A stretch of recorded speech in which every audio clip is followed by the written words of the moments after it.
আলাইকুম রহমতুল্লাহি ওয়া বারাকাতুহু। বিসমিল্লাহ ওয়াসসালাতু ওয়াসসালামু আলা রাসূলিল্লাহ ওয়া আলা আলিহি ওয়া আসহাবিহি ওয়া মাওয়ালা, আম্মা বা'দ। আমাদের দুনিয়ার কল্যাণ লাগবে, আখিরাতের কল্যাণ লাগবে, আর সকল কল্যাণের মালিক হচ্ছেন মহান আল্লাহ সুবহানাহু ওয়া তাআলা। আপনি দুনিয়াতে ভালো আছেন কিন্তু আখিরাতে গিয়ে খারাপ, অথবা আখিরাতে আপনি ভালো থাকবেন প্রত্যাশা করছেন কিন্তু দুনিয়াতে একেবারেই বিপর্যস্ত জীবন যাপন করছেন। এই অবস্থায় আসলে আখিরাতমুখী হওয়া খুবই মুশকিল। আর এই কারণে আল্লাহ সুবহানাহু ওয়া তাআলা আমাদেরকে এই দুনিয়ার খলিফা হিসেবে, এই দুনিয়ার মালিক হিসেবে আল্লাহ তাআলা আমাদেরকে পাঠিয়েছেন।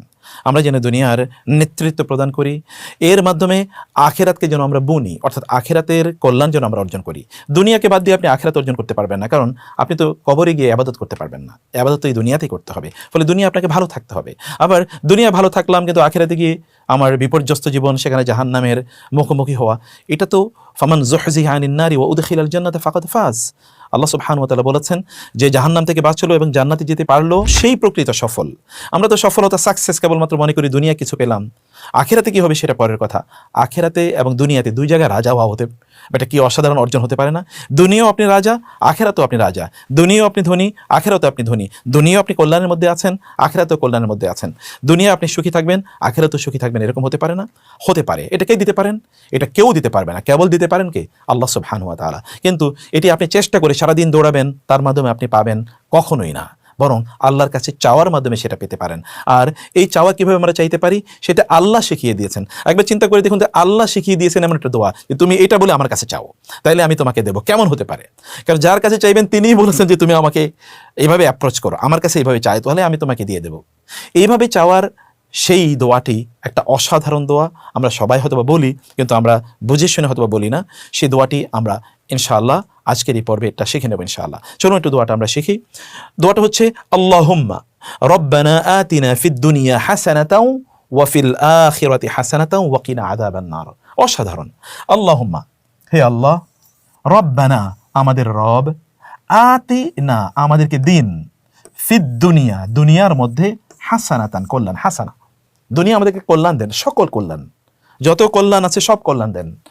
ওয়া এবং ফিল আখিরাতি আখিরাতের মধ্যেও হাসানাতান কল্যাণ দিন। ওয়া এবং টি রক্ষা করুন না আমাদেরকে আযাবান নার জাহান্নামের আগুন থেকে বাঁচান।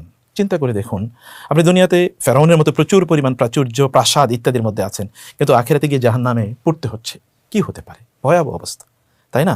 আবার দুনিয়াতে খুবই খারাপ জীবন যাপন করছেন, আপনি ইবাদত করবেন কোত্থেকে? পেটে ভাত নেই, আপনি কি মসজিদে গিয়ে খুব মনোযোগের সাথে নামাজ আদায় করতে পারবেন? পারবেন না, তাই না?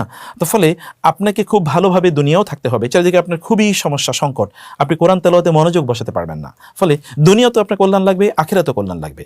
আর আখিরাতের কল্যাণ জাহান্নামের আগুন থেকে বাঁচা, জান্নাতে যাওয়ার মাধ্যমেই। এটা আমরা অর্জন করতে পারি আমাদের চেষ্টা, আমাদের ইবাদতের মাধ্যমে।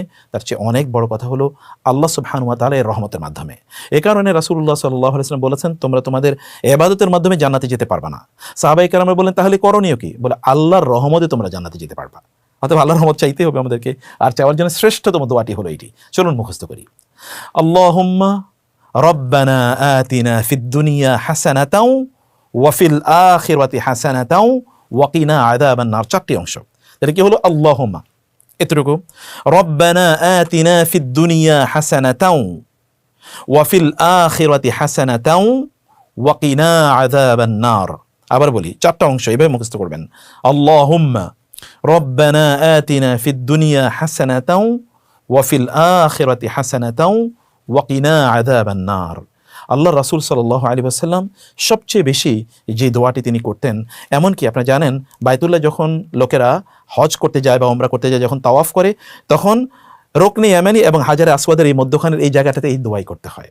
মানে শ্রেষ্ঠতম দোয়া এতটুকু জায়গায় এটাই দোয়া, অর্থাৎ এই দোয়া করলেই দোয়া কবুল হবেই ইনশাআল্লাহ। চলুন আমরা আল্লাহর কাছে এই দোয়া সবসময় করতে থাকি। আল্লাহুম্মা রব্বানা আতিনা ফিদ দুনিয়া হাসানাতাও ওয়া ফিল আখিরাতি হাসানাতাও ওয়া কিনা আযাবান নার। আল্লাহুম্মা আমিন। হে আল্লাহ, তুমি আমাদেরকে দুনিয়ার কল্যাণ দাও, আখিরাতের কল্যাণ দাও এবং জাহান্নামের শাস্তি থেকে আমাদেরকে বাঁচাও। আল্লাহুম্মা আমিন। আল্লাহ সুবহানাহু ওয়া তাআলা আমাদেরকে সত্যিকার অর্থে কল্যাণ প্রদান করুন। আমিন। হাদা ওয়া সাল্লাল্লাহু সুবহানাহু ওয়া তাআলা নবিয়িনা মুহাম্মদ ওয়া আলিহি ওয়া সাহবিহি আজমাইন। ওয়াসসালামু আলাইকুম ওয়া রাহমাতুল্লাহ।